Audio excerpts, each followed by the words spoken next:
Mavericks. This is Angel Leon, your host, and this is the show where we tell the story of every single minority entrepreneur, founder, and investor of this world. And in today's episode, I have the pleasure to have Janice Omadeke, and she's an investor, author, and board member. Welcome to the show, Janice. Hi, thank you so much for having me. Thank you for taking the time and being on our show today. Of course, this is a show about minorities, diversity, inclusion, and all that. So, but before we get into those topics, right, and your perspective there, could you share a little bit about your journey and those pivotal moments that led you to become, the successful entrepreneur and advocate for mentorship that you are today? Sure. So I am first generation American. My parents immigrated from the Congo, and so always grew up in a family where community building was very important. And transitioning into the corporate space, I knew mentorship was an important part of career development, but struggled to find the right mentors. Anytime I used a corporate mentorship program, I was just matched based on age, race, gender, and things that don't actually matter versus my role and my positioning in the company, upward trajectory, skills, values, industry, the things that actually make a real relationship feasible, especially when it comes to something as important as mentorship. I ended up creating my own software company called the Mentor Method, which was a platform that matched based on personality, skills, values, and industry to take a holistic view of both mentors and mentees, and then eHarmony style model, and then match people to mentors inside their organization. So we had companies like Amazon, Department of Education, and others. It was an incredible journey. Bootstrapped the majority of the way, then raised a round of 1.6 million, and then a year later, the company was acquired. And so now I am the author of Mentorship Unlocked, the science and art of setting yourself up for success, where I'm sharing the same principles that I used to have grown up in a position of poverty to then be one of the first 100 Black women to raise over 1 million in institutional funding, and Austin, Texas's first Black woman to have a venture-backed tech exit, all through the power of mentorship and empowering people to do the same thing in their own careers. Very interesting, Janice, and I bet that all these different type of ventures, right, that you have just try to to be that better person for yourself and for others, right, in terms of that mentorship. And I really appreciate that, and I like that idea a lot. As the founder of that mentor method, and of course you're a thought leader, right, in mentorship and in this world. Do you want to share a little bit what inspired you to create the platform? But how do you believe basically that mentorship can actually contribute to creating more diverse and inclusive workplaces?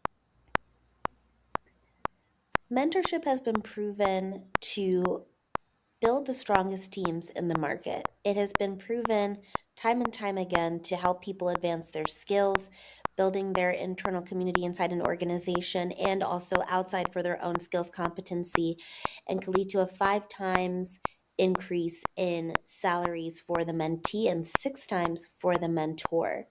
So the data is there, and it's proven that it works. The piece that was missing was having it work correctly and finding the right people so that those stats come to fruition for the individual seeking Hmm. mentorship or the one that is mentoring. So if Okay. you go in blind and say, I want a mentor, but you don't know exactly what you want to work on, you don't know the types of people that you get on well with and the types of people that you learn from, your own learning style. On the flip side of that, as a mentor, you don't know your communication preferences or how you'd like to engage with a mentee, then those stats don't become fruitful in real life for that individual because they haven't done some of the necessary steps to really build those fruitful relationships. So that's really the piece in the mentor development process that I address. Very interesting, Janice. And you mentioned, of course, that you're one of the first 100 Black women, right, in the U.S. to raise over $1 million in seed funding for a tech startup. Do you want to talk a little bit more about what that was specifically, and then also share some insights on the importance of diversity, right, in the startup ecosystem, and then what were those challenges and those strategies that you implemented, right, to overcome these barriers that you probably encountered during your fundraising journey? Diversity breeds innovation. if we all conform to the same thought processes, a lot of the innovations that we rely on a daily basis would not be here today. So that's why diversity is so important. You have that diversity of thought and experience, and that's where the magic really happens versus one standard set of views being poured into time and time again. Hmm. In terms of the process, yeah, of course, it was very challenging. The latest stats, I think, is like 0.2% of all venture funding goes to Black women Hmm. founders out of the volume of dollars that are out there. So it was a very steep climb, definitely a steep summit, but I had incredible mentors. I learned from some of the best in terms of that fundraising process. And it was still very brutal, but very happy to have said that I did so and did it well, apparently. So, Right. No, definitely. And it's not just an amazing achievement, right? And it sounds kind of silly to even say that, that $1 million raised, right, is an overachieving type of thing, right? For a right. Black woman, it because that's basically what any other kind of startup, right, raises in the first round, right? It's a friends Um, and family for most. Exactly. Exactly. Right. So, it's kind of silly to say again that it's an achievement, but at the same time, it is not just an achievement, right, for you as an individual Black woman, but it's also an achievement for the community itself, right, and the whole Black community, right, that just kind of prove, right, once more that there are untapped material out there, right, that investors are not necessarily tapping into, and there's a lot of untapped potential that is not being tapped into as well. Yeah, um, I don't really think it sounds silly when you look at the statistics of it. I think it shows a big issue in the mhm, systems at play, especially when it comes to investing in diverse and underrepresented founders. I mean, I'm very proud of that statistic. I'm very proud to have been one of the first 100 because I know the level of grit, resiliency, and the systems that had to be mhm, fought against in order to even be a part of that. I think what could be silly, if we even want to use such a childish term, is the lack of understanding of mhm, the fact that businesses that are run by women are the most performing businesses in their respective markets. The studies show that time and time again. I mean, I think when I started the mentor method 6, 7 years ago now, those studies were already being widely published and why okay, advancing women and women led businesses was so important. And I think it's silly that the needle has not moved as much, mhm, even though those returns are already very visible for their improve it. shareholders. Yeah, definitely improving, right? So it's kind of like a blind, right, view of what's in front of them, and they just don't want necessarily to see it for some reason. And automatically, right, identifies minority groups as higher risk, for whatever reason. And Yeah, I mean, change is hard. Mhm. I think it would Mhm. require serious changes in systems and processes that have been in place for hundreds of years Right. at this point. And so sometimes it's easier to fall back on what has worked and what has been proven with the pattern matching versus taking Mhm. on those new innovations when you're looking at risk averse investors, which they are. They have to be risk averse because they're responsible for managing millions of dollars, if not billions at a time. And Mhm. so when you're in those conversations, it's about de risking your value proposition, de risking yourself through your credibility, de risking your go to market strategy, de risking the vision that you're selling, and just chipping away at any reason for them to say no until it's very clearly a yes. And even then, sometimes it Mhm. is challenging, but within that realm of what's in your control, it's converting as many of those risk factors into positives and showing that you've done your homework on how to mitigate them to really address any concerns that might happen during those Definitely. conversations. Definitely, and first of all, thank you for being part of that first group. That I think that sets like a footprint, right, and in the future and in the future innovation, right, and growth. Sorry, of diversity and inclusion in the ecosystem. Um, and you mentioned you have a book that's already out there, Mentorship Unlocked. Correct. Available for pre-order now and wherever books are sold April 2nd. Cool. And then, how do you like? First of all, can you tell a little bit about what Mentorship Unlocked is about? What inspired you to just write a book for that matter, right? Yeah. And then what are those like different practical steps that individuals, for example, just like you out there, can take into these inclusive mentorship relationships? So I did not set out to write a book. It wasn't something that was on my radar, but Wiley, one of the biggest business book publishers, that's how big they are. I just start stammering. I'm such a fan of their publications. But they approached me with the opportunity to write a book on mentorship. And I'm big on following signals from the universe and following my calling. And so I was like, just give me the wisdom to know exactly what to write about and how to align my purpose of wanting to help people build fulfilling careers through the pages of this book. And that was really what I focused on and what I set intentions to do. And so the book helps people first understand who they are. If you're a circle, don't try to be a square or a triangle. Just be the best possible circle you can be and find people that will help you refine your skill set, your professional acumen, and help you understand how to navigate the world in a way that is fruitful for you. And then find the right mentors that will support that vision. Find the right mentors that'll celebrate who you are. Because coming from defense contracting and the old boys club, they really had no idea what to do with a young Black woman. Mhm. The team was not very diverse. And so time and time again, there was a lot of confusion on like, hey, how do I interact with this person? How do I Mhm. mentor them? Who are they? And it really isn't that hard if you strip it down to the fundamentals and again, the art and science of mentorship. And so the book Mhm. helps mentors accomplish that. But on the mentee side, it's about learning who you are, finding the right mentors that'll celebrate what makes you unique and help you refine your acumen to build a fulfilling career with a network of support that just helps you thrive faster and build that longevity in your career. Very interesting, and I love that because I truly believe that mentor mentors and mentorship, right, in general, it has to be very unique and very tailored to the specific person, right? Like we all have different backgrounds, like you say, right? It's not just Black people, right? But we have Latinos and we have people of color, Exactly.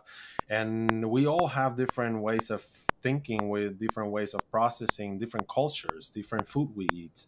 And it just seemed that in order for you to be able to understand someone, just like you say, celebrate that, right, then you need to be a little bit more inclusive, right, but open up your mind to understand where that person's coming from, their background, their culture, how they interact, right, and then just be part of that rather than just try to, yeah, isolate that from the rest, right? And I believe in those programs. I know that there's programs out there nowadays, Black VCs that specifically, focus on Black founders, Latino VCs, and Latino type of groups out there that also focus on Latinos only, right? And just bringing that community that are just Latino people, kind of, it's for me as a Latino, I'm Latino myself, so for me, that kind of background, that kind of feedback that I get from that, it's more personal, more direct to actually who I am, rather than what I'm trying to do, right? Right. But even in like, especially in a corporate setting, if you look at the landscape from just a diversity and inclusion perspective and representation, if we try to do a one for one match on external factors such as age, race, and gender for mentorship. Corporations tend to have a very small percentage of underrepresented professionals, period.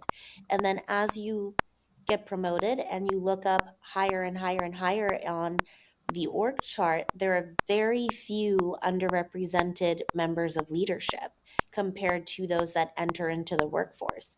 So, for every one underrepresented executive on the senior leadership team, there might be 100 to thousands, depending on the size of the company, of underrepresented professionals vying for that individual's time and energy to mentor them. And that's just not Hmm. feasible.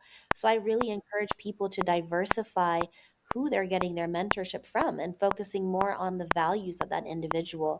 Do they Hmm. see you? Do they understand your lived experience? Do they understand who you are so that they can help you accelerate in the ways that are meaningful for you? Do they understand what a fulfilling career looks like and are on the same sheet of music with how you're Hmm. defining that in order to help you really accomplish what you want to accomplish? I do think it's important to have mentors who understand just that lived experience while also diversifying your portfolio. The same way, if you were thinking about your investments, you would not just focus on one category, you would spread it across a few Hmm. different types of investments to increase your likelihood of building that generational wealth. You should be looking at your board of mentors the exact same way. Yeah, definitely, definitely, and they can learn a lot from those mentees as well, right? In terms 100%. of just their own personal growth, right? I love learning about all the cultures, their food, their background. I love that. And I was in the military for a few years in my life. So I traveled the world, and I got to see a lot of different culture, different background, different type of people, different ways of living, and that alone just made me grow in my early years, right? So fast, Mhm. because it just it's eye opening, right?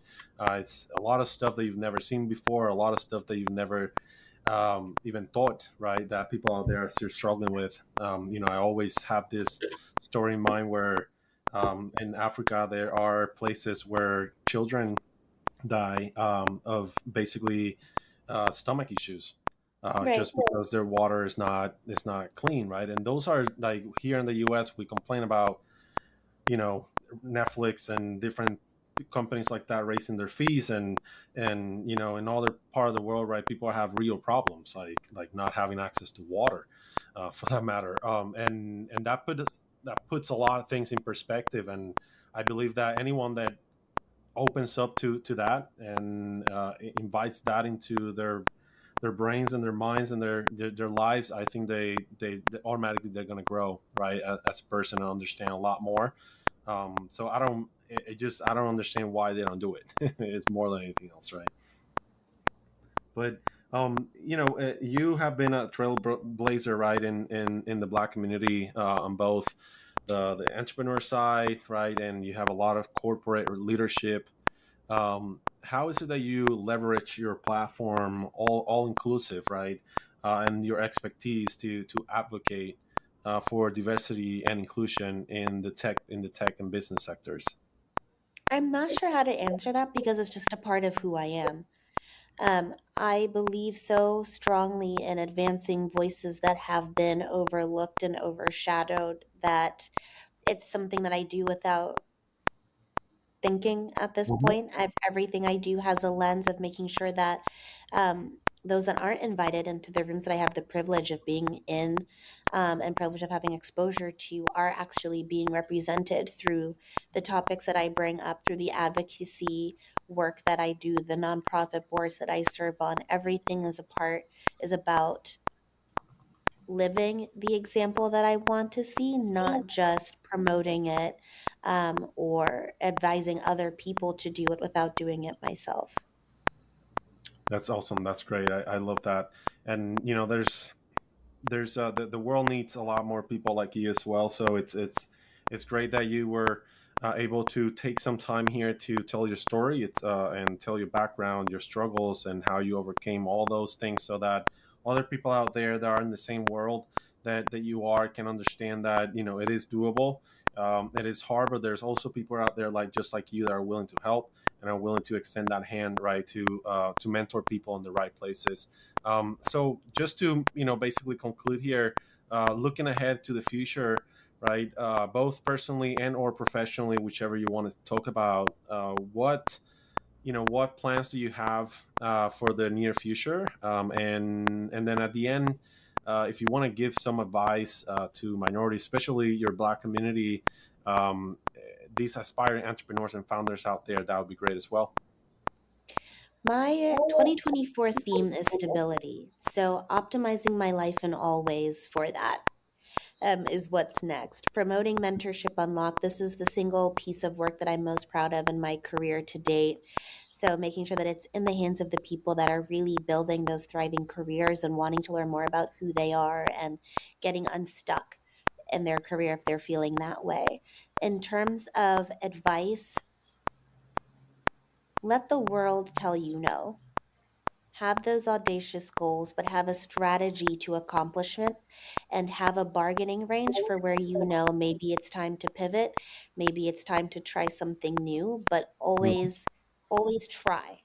You never want to, life is so short. I think about people who leave this earth with more regrets than they do things that they feel proud of having at least tried. And I think we owe it to ourselves, especially with the climate that we're in, to at least try because you never know. If I had just looked at the data of myself at the time when I had the idea of the mentor method, you and I would not be having this conversation. Mhm. So I think it's worth it to put yourself out there, have those audacious goals, and at least take the steps and build a strategy to see what the outcomes could be while giving yourself grace if they don't align to exactly where you thought they could go or what social media tells you they should go. Definitely, and it's great. That was beautiful. Thank you, Janice, and I really appreciate where you coming from. I really appreciate your grind and your perseverance and your resilience more than anything else to navigate not just as a person that comes from a different country, but as a black person and also as a woman, right? So you have overcame so many different things, so many layers. So I really appreciate that, and then also just the fact that you are really really big into the mentorship thing. Like it's really great that there's platforms and people out there like you that are willing to again make people understand who they are, who the where they come from, right? I feel that's one of the main things that society right now kind of imposes on minority groups, right? That identity crisis, right? That we have to have here, and you exposing that and opening that up, I believe that's the first step before you even start trying to raise funding, right? I think Right. that first Right. part of just trying to identify who you are is the main thing that anyone can do, is one that's going to make you stronger to then do whatever you want. So I really, really appreciate what you're doing for everyone out there, Janice. Thank you. And this is a lovely podcast. Thank you for doing your work and amplifying our voices and making sure that we're knowledge sharing in any means possible. This is phenomenal. Definitely, Janice. Thank you so much. And for everyone out there, this was Janice Omadeke, and she is a founder, entrepreneur, writer, mentor, etc., etc. She's a lot of different things, great things, and we love her story. We love to have her on the show. And this was Minority Mavericks, the show where we tell the stories of all minority entrepreneurs, founders, and investors of this world. See you next time.